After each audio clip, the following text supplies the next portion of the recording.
আল্লাহর নবী বলেন যে ভালো বন্ধু এবং খারাপ বন্ধুর উদাহরণ হচ্ছে এমন, নবীজি সাল্লাল্লাহু আলাইহি ওয়াসাল্লাম বলেন আতরের দোকানদার এবং কামারের দোকানদার যেমন, ভালো বন্ধু এবং খারাপ বন্ধুর বৈশিষ্ট্য তেমন। কিভাবে? আতরের দোকানদারের কাছে যদি কোনো ব্যক্তি যায়, কোনো বন্ধু যায়, হয়তো তার থেকে টাকা দিয়ে আতর কিনে নিবে সম্ভব হলে, না হয়তো তাকে একটু ফ্রি হাদিয়া দিবে। তাও যদি না দেয়, অন্তত পক্ষে তার পাশে বসলে ঘেরানটা তো পাবে। কথা বলেন ঠিক কিনা? ঘেরান কিন্তু আটকায় রাখা যাবে না। ঠিক তেমনি ভাবে কামারের দোকানের পাশে যদি কোনো ব্যক্তি বসে, তাহলে সে কামার না হলেও ওই দোকানের ধোঁয়া তার নাকে মুখে লাগবে। কথা বলেন ঠিক কিনা? নবীজি সাল্লাল্লাহু আলাইহি ওয়াসাল্লাম বলেন ঠিক ভালো বন্ধুর পাশে বসলে ভালো হওয়া যায়, আর খারাপ বন্ধুর পাশে বসলে খারাপ হওয়া যায়। যেমন আতরের দোকানদারের পাশে বসলে আতর না দিলেও ঘেরান পাওয়া যায়, ঠিক কামারের দোকানের পাশে বসলেও কামার না হলেও তার নাকে মুখে ধোয়া লাগে। কথা বলেন ঠিক কিনা? আপনি কামারের দোকানের পাশে বসলেন আর বললেন না আমার নাকে মুখে ধোয়া লাগে না, এ কথা যেমন মিথ্যা। বিড়িখোরের সাথে চলবেন, আপনি বিড়িখোর হবেন না, এ কথা তেমনই মিথ্যা। আপনি কামারের দোকানের পাশে বসলেন আর বললেন না আমার নাকে মুখে ধোয়া লাগে না, এ কথা যেমন মিথ্যা। গাঁজাখোরের সাথে চলবেন, আপনি গাঁজাখোর হবেন না, সে কথা তেমনই মিথ্যা। আপনি আতরের দোকানের পাশে বসলে আপনার নাকের মধ্যে যদি আতর লাগে, তাহলে আতরের ঘেরান যেমন আপনাকে সুরভিত করে দেয়, ঠিক ভালো মানুষের পাশে বসলে ওই ভালো মানুষের ভালো গুণগুলো আপনাকেও ভালো করে তুলবে। বলেন সুবহানাল্লাহ। ঠিক তেমনি ভাবে কামারের দোকানের পাশে বসলে যেমন কামারের ওই ধোঁয়া আর দুর্গন্ধ আপনার নাকে লাগবে, কামারের ধোঁয়া যেমন আপনার চেহারায় আর নাকে লাগবে, খারাপ বন্ধুর পাশে বসলে নবী বলেন ওই খারাপ বন্ধু তাকে তার খারাপ বৈশিষ্ট্যর মাধ্যমে খারাপ করে তুলবে। বলেন নাউযুবিল্লাহ। এই জন্য মুহতারাম হাজিরিন, আমাদের বন্ধুত্ব নির্বাচন করার ক্ষেত্রে ভালো এবং খারাপ বন্ধুকে প্রায়োরিটি দিতে হবে, গুরুত্ব দিতে হবে। যেমন দুই বোন একই দিনে জন্মগ্রহণ করেছে, যমজ দুই বোন একদিনে জন্মগ্রহণ করেছে, একই ক্লাসে পড়েছে, একই সাথে অনার্স মাস্টার করেছে, একই দিন বিয়ে হয়েছে, কিন্তু একজনের স্বামী করে আওয়ামী লীগ আর একজনের স্বামী করে বিএনপি। দুই বোন এখন আর কথা বলে না। হয় কি হয় না? এমন হয়। তার মা নিজেও আশ্চর্য যে এক বোনকে ছাড়া আর এক বোন বাঁচতেই পারে না, থাকতেই পারে না। বাথরুম বা টয়লেটে গেলে জিজ্ঞাসা করে মা রহিমা গেল কোথায়। আবার যদি অন্যজন বাথরুমে যায় আরেকজন জিজ্ঞাসা করে সে গেল কোথায়। সামান্য সময় দুই বোন আলাদা হয়ে থাকতে পারে না, একই জায়গায় ঘুমায়, একই জায়গায় খায়, একই ক্লাসে পড়াশোনা করে, কিন্তু মতাদর্শের ভিন্নতা হওয়ার কারণে এখন দুই বোন এক বোন আর এক বোনের সাথে কথাই বলে না। ঠিক তেমনি ভাবে আপনি যেই পাত্রের মধ্যে থাকবেন সেই পাত্রের রূপ ধারণ করবেন, এ কথাটাই সত্য। কথা বলেন ঠিক কিনা? আমার ভাইয়েরা, এজন্য আল্লাহর নবী সাল্লাল্লাহু আলাইহি ওয়াসাল্লাম বলেন সদা সর্বদা তোমরা এমন ভালো মানুষের সংস্পর্শে যাইবা যেই ভালো মানুষগুলো তোমাদেরকে ভালো মানুষ বানাবার জন্য চেষ্টা করে। চেষ্টা যদি নাও করে, অন্তত পক্ষে ওই মানুষগুলো ভালো।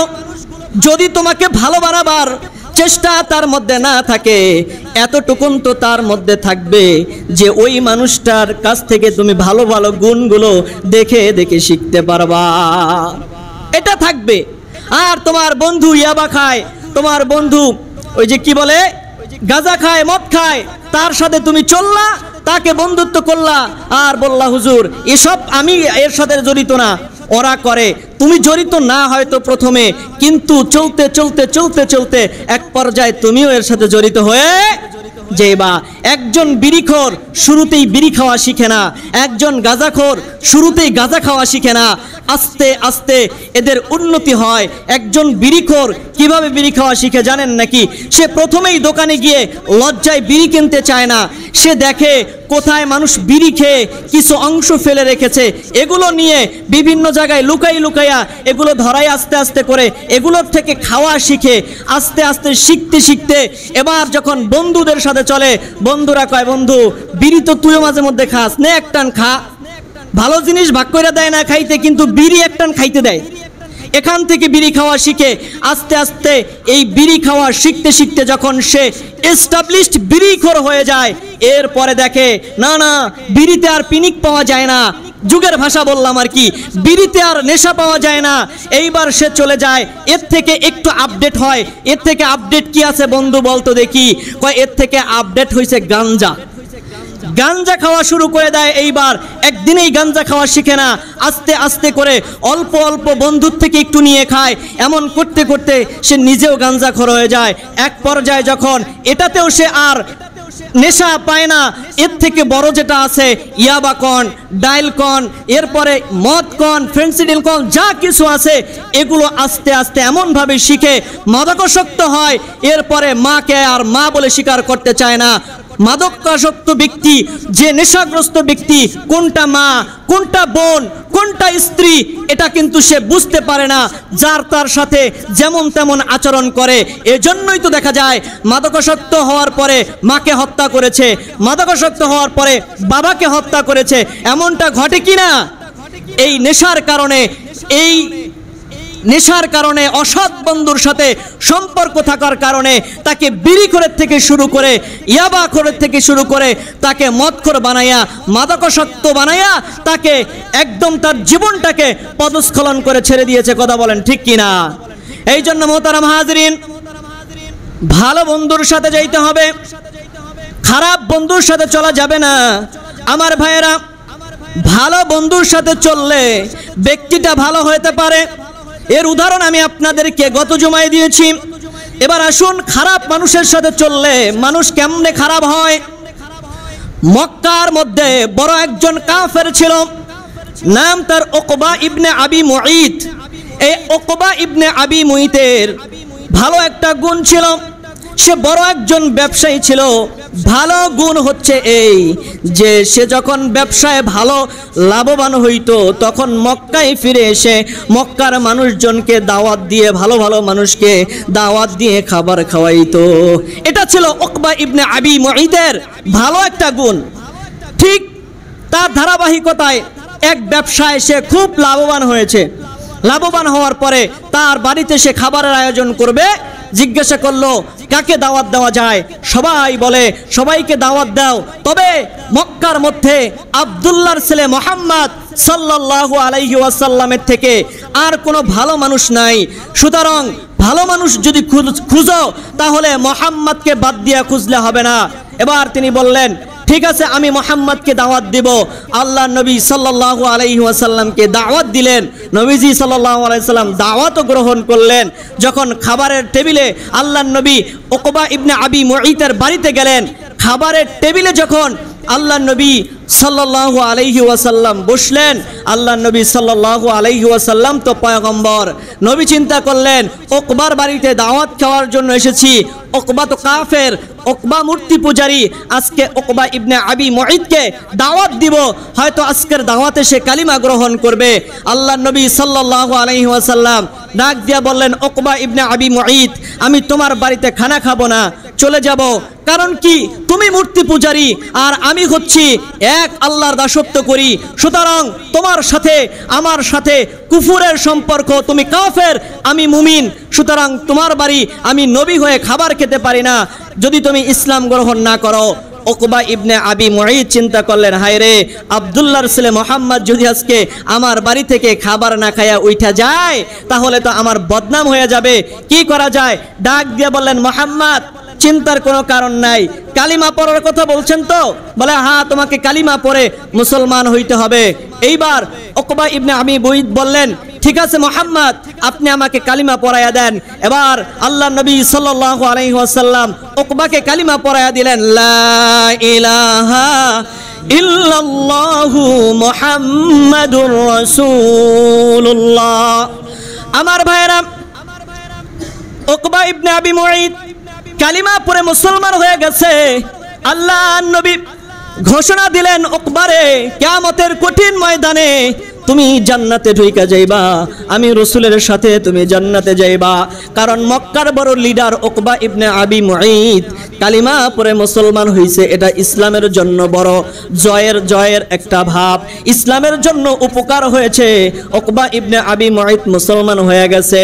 মক্কার মধ্যে খবর ছড়াইয়া পড়ছে উকবা মুসলমান হয়ে গেছে। বিকালবেলা যখন বন্ধুরা একসাথে আড্ডা দিতে যায়, উকবা ইবনে আবি মুঈত যখন বন্ধুদের সাথে আড্ডা দিতে গেছে, এইবার উমাইয়া ইবনে খালফ কথা বলে না, উবাই ইবনে খালফ কথা বলে না, আরো যারা বন্ধুরা আছে আবু জাহেল, উতবা, শায়বা, ওলীদ ইবনে মুগিরা, এরা কথা বলে না উকবার সাথে। ডাক দিয়া বলে, বন্ধু আমার সাথে কেন কথা বলো না? কয়, মানুষের মুখে শুনলাম তুমি নাকি কালিমা পড়া মুসলমান হয়ে গেছো, এই জন্য তোমার সাথে কথা বলি না।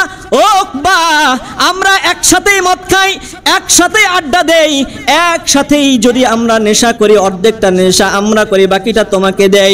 এক গ্লাস মদ থাকলে অর্ধেকটা আমরা খাই, বাকিটা তোমাকে দেই। আজকে বন্ধুদের সাথে বেঈমানি করে তুমি মুসলমান হয়ে গেলা, মুহাম্মাদের হাতে হাত দিয়া কালিমা পড়া তুমি ইসলাম গ্রহণ করলা। বন্ধুদেরকে কি একটু জিজ্ঞেস করার প্রয়োজন মনে করো নাই? আমাদের কাছে কি একটু বলার প্রয়োজন মনে করো নাই? ও উকবা, তুমি এই কাজটা কেমন করলা? বন্ধুদের সাথে কেন গাদ্দারি করলা?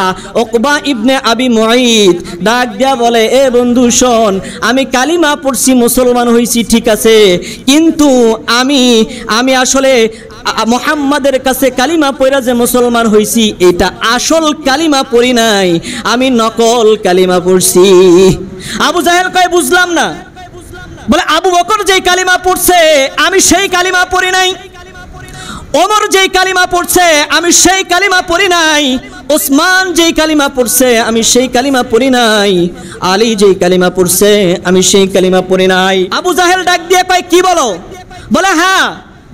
আবু জাহেল বলেন, সুমাইয়া কালিমা পড়েছিল, কিন্তু একবার যে মুহাম্মাদের কাছে গিয়ে কালিমা পড়ে তার থেকে আর কালিমা সরানো যায় না। তুমি কি বলো? সুমাইয়াকে মারতে মারতে জমিনের মধ্যে বর্ষার আঘাতে তাকে জমিন থেকে বিদায় করে দিয়েছি, কিন্তু তারপরেও তার জবান দিয়ে কালিমা ছাড়ে নাই। উমাইয়া বলেন, বেলালকে এত মারলাম, এরপরেও বেলাল কালিমা ছাড়লো না। তুমি এমন কি কালিমা পড়ছো যেই কালিমা তুমি ছেড়ে দিতে পারবা?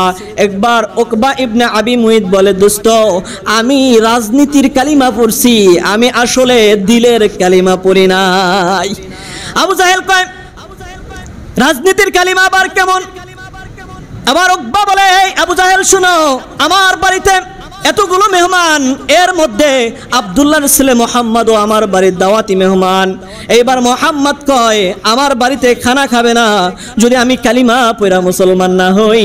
আজকে যদি আমার বাড়ি থেকে আব্দুল্লাহর ছেলে মুহাম্মদ উঠা যায় তাহলে মক্কায় আমার ইজ্জত থাকে না।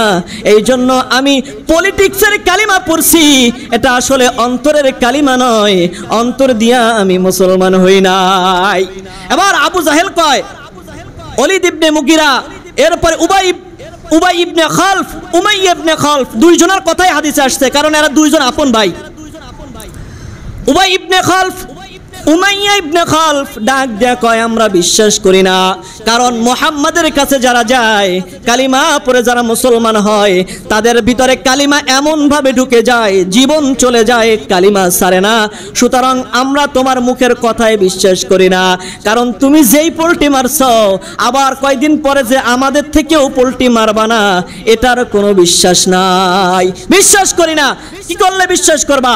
কয়, বিশ্বাস করব এই কাজ করলে তোমরা আমাদের সামনে তুমি যাইবা এবং মুহাম্মাদের কাছে গিয়া মুহাম্মাদের কালিমা ফেরত দিবা।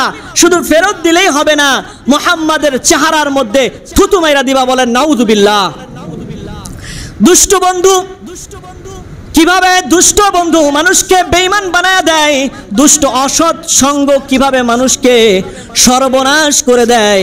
দেখেন উকবা ইবনে আবি মুঈত এইবার বন্ধুদেরকে সন্তুষ্ট করার লক্ষ্যে রাজি হয়ে গেছে। আল্লাহর নবী সাল্লাল্লাহু আলাইহি ওয়াসাল্লাম মক্কার চত্বরে বসে আছে। আমার ভাইরা, আল্লাহর নবী খানায় কাবার সামনে বসে আছে।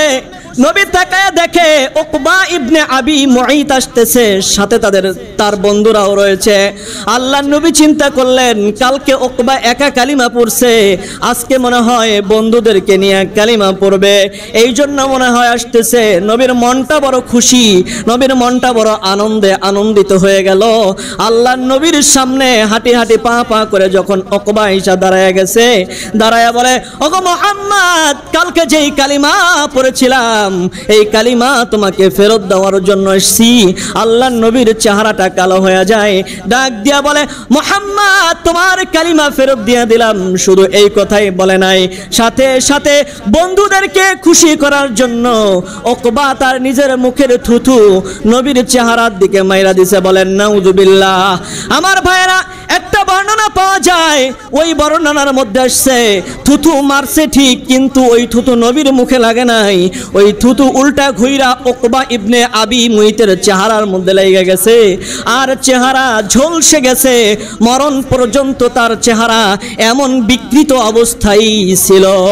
আমার ভাইরা, নবীর সামনে এসে যখন থুথু মাইরা দিছে, আল্লাহ নবীর চেহারাটা মলিন হয়ে গেছে, নবীর অন্তরটা ফাইটা গেছে, কলিজাটা ফাইটা টুকরা টুকরা হয়ে গেছে। ডাক দিয়া বলে, ও উকবা, কালকে জান্নাতের মেহমান হয়ে গেলি, আর আজকে দুষ্ট বন্ধুদের সাথে মিলা কালিমা হারাইয়া জাহান্নামী হয়ে গেলি উকবা।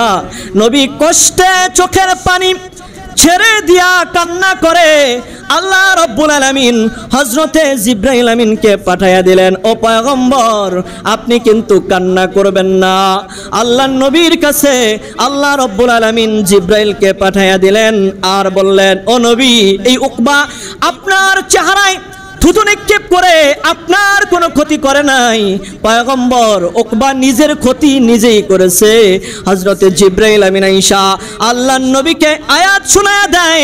আল্লাহর নবী বলেন, জিবরাইল আমিন আমার কানে আয়াত শোনায়া দেয়, ওয়া ইয়াউমা ইয়া'আদ্দুয যালিমু আলা ইয়াদাইহি ইয়াকুলু ইয়া লাইতানি ইত্তাখাযতু মা'আর রাসূলি সাবিলা। আয়াত শোনায়া দিলেন, এই উকবা কিয়ামতের ময়দানে নিজের হাত নিজে কামড়াবে।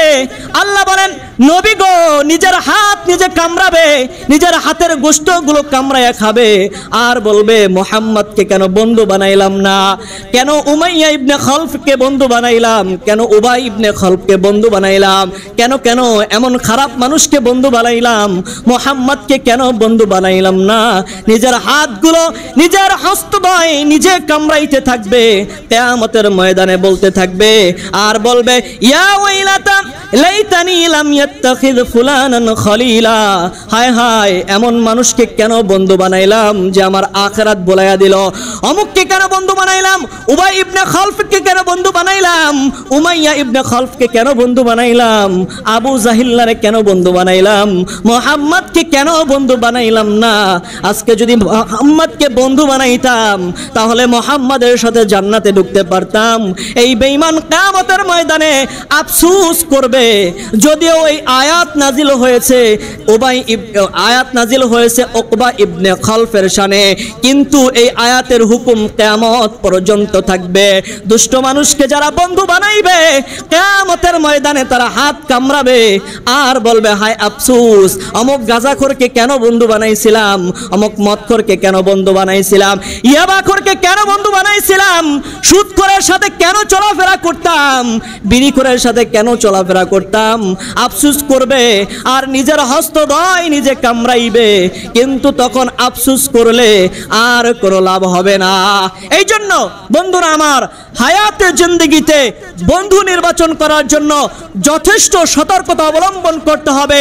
যাকে তাকে বন্ধু বানানো যাবে না। যে তোমার আখিরাত ভুলাইয়া দেয়, যে তোমাকে জাহান্নামে নিয়ে যায়, এ বন্ধু হতে পারে না। চূড়ান্ত শত্রু ছাড়া আর কিছু নয়। কথা বলেন ঠিক কিনা? যে তোমাকে বিড়ি খাওয়া শিখায়, যে তোমাকে মেয়েদের সাথে নষ্টামি করা শিখায়, যে তোমাকে অবৈধ উপার্জন শিখায়, সে কখনোই তোমার বন্ধু হতে পারে না।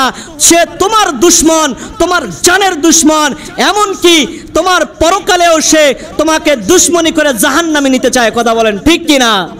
এই জন্য মোহতারাম হাজিরিন, আমরা বন্ধুত্ব নির্বাচন করার ক্ষেত্রে ইয়ং যারা আছি, আমরা বেশিরভাগ বন্ধুত্ব নির্বাচন করার ক্ষেত্রে ইয়াং জেনারেশন ভুল করে থাকি বেশি। আপনি আপনার মোবাইল দিয়া যদি একটা নাটক আর একজনাকে সাপ্লাই দেন, উনি দেখা যে গুনাহ হবে, এই গুনাহ আপনার আমল নামায় আসবে। আপনি আপনার বন্ধুরে কইলেন, দোস্ত নতুন নাটক পাইছি একটা দেখবা, ওই বন্ধুরে যে দেখাইলেন, বন্ধুর দেখার গুনাহ হবে, আপনার দেখার গুনাহ হবে। বন্ধুরে কয়, বন্ধু শুনছো? কয় কি? কয় অমুক মেয়েরা তোমার ভালো লাগে, একটু বইলা দিতে পারো? এই মেয়ের সাথে রিলেশনশিপ হলে সে যতগুলা গুনাহ করবে, যার মাধ্যমে হলো সমান পরিমাণ গুনাহগার হয়ে কিয়ামতের মাঠে দাঁড়াবে। বলে নাউযুবিল্লাহ। এই জন্য অন্যায়ের কাজে কাউকে সহযোগিতা করা যাবে না, আর ন্যায়ের কাজে সর্বক্ষণিক মানুষকে সহযোগিতা করতে